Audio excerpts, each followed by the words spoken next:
Hello friends, myself Arun Goswami, Assistant Professor, Poddar management training institute Jaipur. देखिए दोस्तों, कल के वीडियो में हमने चिंतन की परिभाषा एवं चिंतन की विशेषताओं के बारे में पढ़ा था कि चिंतन को हमारे विद्वानों ने किस प्रकार परिभाषित किया है और उसकी कौन कौन सी विशेषताएं हैं। आज के वीडियो में हम चिंतन को प्रभावित करने वाले कारकों के बारे में जानेंगे कि चिंतन को कौन कौन से कारक प्रभावित करते हैं।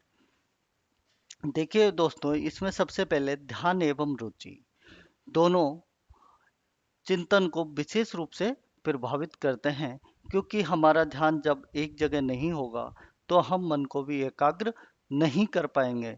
हमारी चिंतनशीलता परिवर्तित होती रहेगी।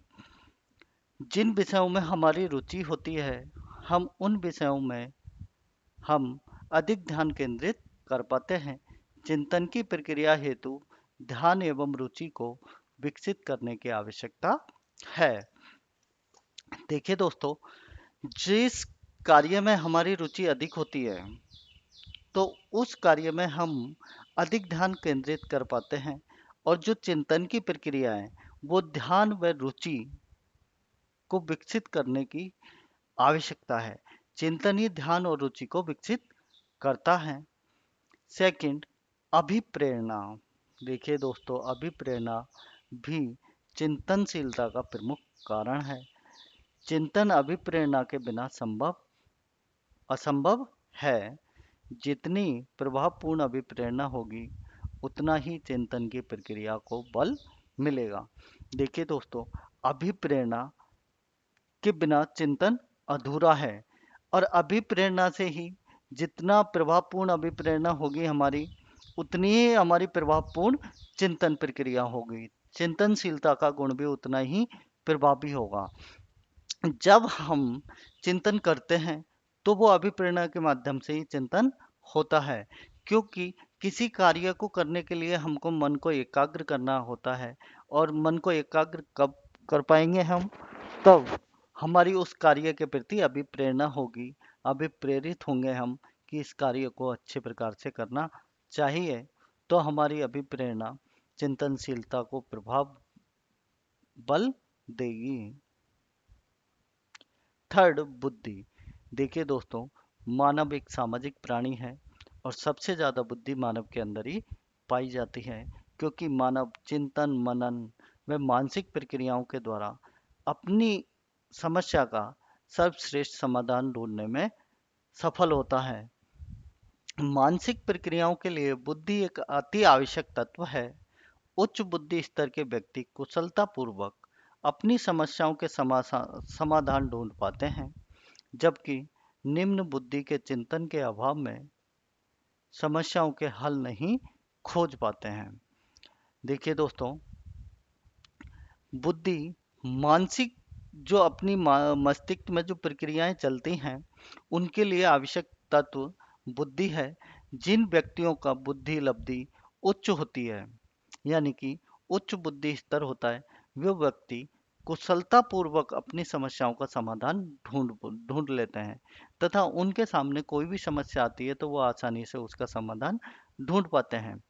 जबकि जो निम्न बुद्धि लब्धि वाले होते हैं, निम्न बुद्धि स्तर वाले होते हैं, तो वो अपनी समस्या का समाधान नहीं ढूंढ पाते हैं, आसानी से नहीं ढूंढ पाते, क्योंकि उनका बुद्धि लब्धि कम है।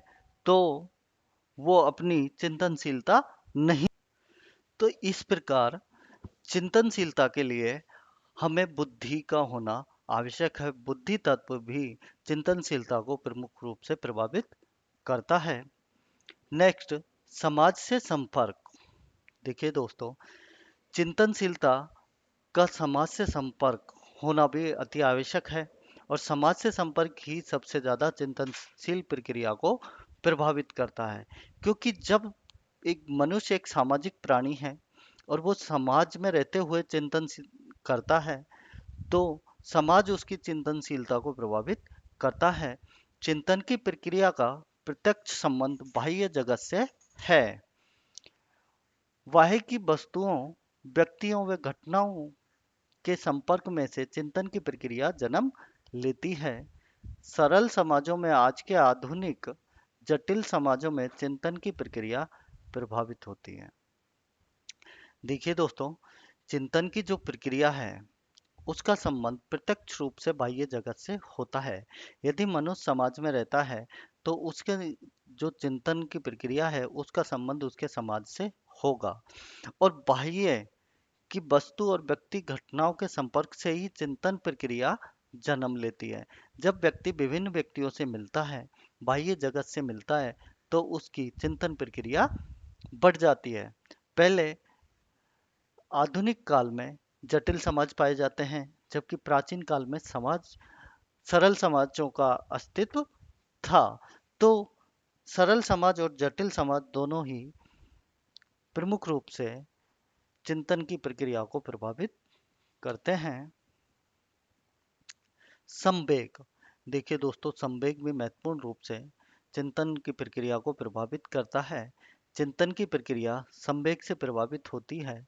चिंतन संवेग मुक्त स्थिति में बेहतर हो जाता है। अति संवेग चिंतन की प्रक्रिया में बाधा पहुंचाते हैं। देखिए दोस्तों, जब चिंतन जो हमारे संवेग, जैसे एक साइकोलॉजिस्ट हुए हैं मैकडूगल, उन्होंने 14 प्रकार के संवेग बताए हैं। और ये संवेग हमारी किसी न किसी प्रकार से चिंतनशील प्रक्रिया को प्रभावित करते हैं। चिंतन संवेग मुक्त स्थिति से बेहतर होता है, यानी कि सबसे अच्छा होता है चिंतन। जब संवेगों को में के अंदर जब व्यक्ति फंस जाता है तो उसको चिंतनशीलता ही बाहर लेके आती है। अति संवेग चिंतन की प्रक्रिया में बाधा पहुंचाते हैं। यदि हमारे संवेग उच्च लेवल के होते हैं, हमारे संवेगों की अधिकता अधिक होती है, तो हम हमारी चिंतन प्रक्रिया को महत्वपूर्ण रूप से प्रभावित कर पाते हैं और हमारी चिंतनशीलता को भंग करते हैं। नेक्स्ट, भाषा।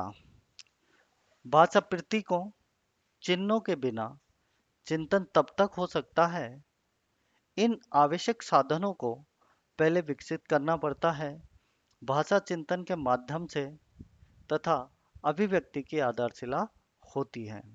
देखिए दोस्तों, भाषा, प्रतीक और चिन्ह, इनके बिना चिंतन संभव नहीं है।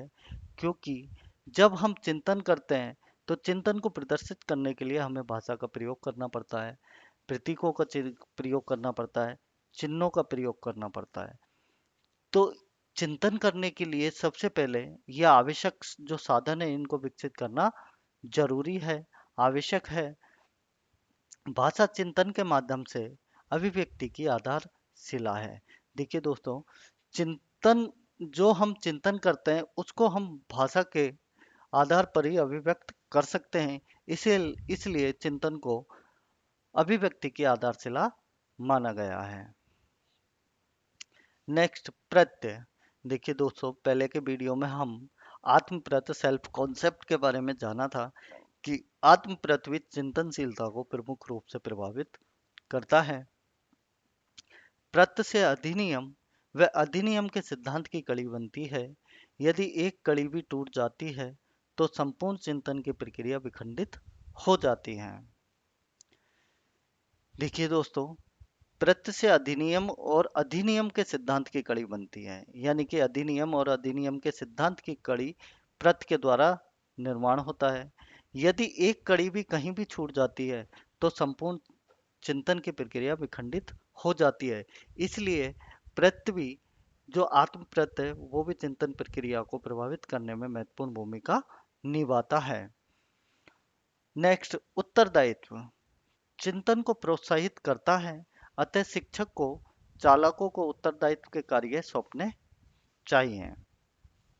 देखिए दोस्तों, उत्तरदायित्व चिंतन प्रक्रिया को प्रोत्साहित करता है। जब हम किसी कार्य को करते हैं तो उस कार्य के प्रति हमारा उत्तरदायित्व बढ़ जाता है और शिक्षक चालकों को उत्तरदायित्व कार्य करने के लिए सौंपता है। शिक्षक जो बच्चे होते हैं उनको उत्तरदायित्व कार्य करने को सौंपता है कि इन कार्यों को किया जाए। नेक्स्ट, रुचि। देखिए दोस्तों, रुचि भी महत्वपूर्ण रूप से हमारी चिंतनशीलता को प्रभावित करती है। रुचि एवं जिज्ञासा का महत्वपूर्ण योगदान है। जितनी जिज्ञासा किसी कार्य को करने के लिए बढ़ेगी, चिंतन का दायरा उतना ही बढ़ेगा। देखिए दोस्तों, जब हमारी जिज्ञासा अधिक होगी तो हमारी चिंतनशीलता भी अधिक होगी, क्योंकि जिज्ञासा के द्वारा हमारे कार्य करने की क्षमता बढ़ती है, तो हमारे चिंतन का दायरा उतना ही बढ़ेगा। नेक्स्ट, शिक्षक को बालकों की समस्या को समझने में एवं उसका निराकरण खोजने के लिए प्रेरित करना चाहिए। यदि बालकों में चिंतन एवं अधिगम दोनों ही प्रक्रियाओं के विकास में योगदान देता है। देखिए दोस्तों, जब हम किसी समस्या में फंस जाते हैं तो उसका निराकरण खोजने के लिए हमें चिंतनशील बनना पड़ता है। ये जो निराकरण हम खोजते हैं समस्या का, यही समस्या हमारे चिंतन और अधिगम दोनों क्रियाओं के विकास में योगदान देती है। तो दोस्तों, ये 10 महत्वपूर्ण कारक हैं जो हमारी चिंतनशील प्रक्रिया को प्रभावित करने के। थैंक्स दोस्तों।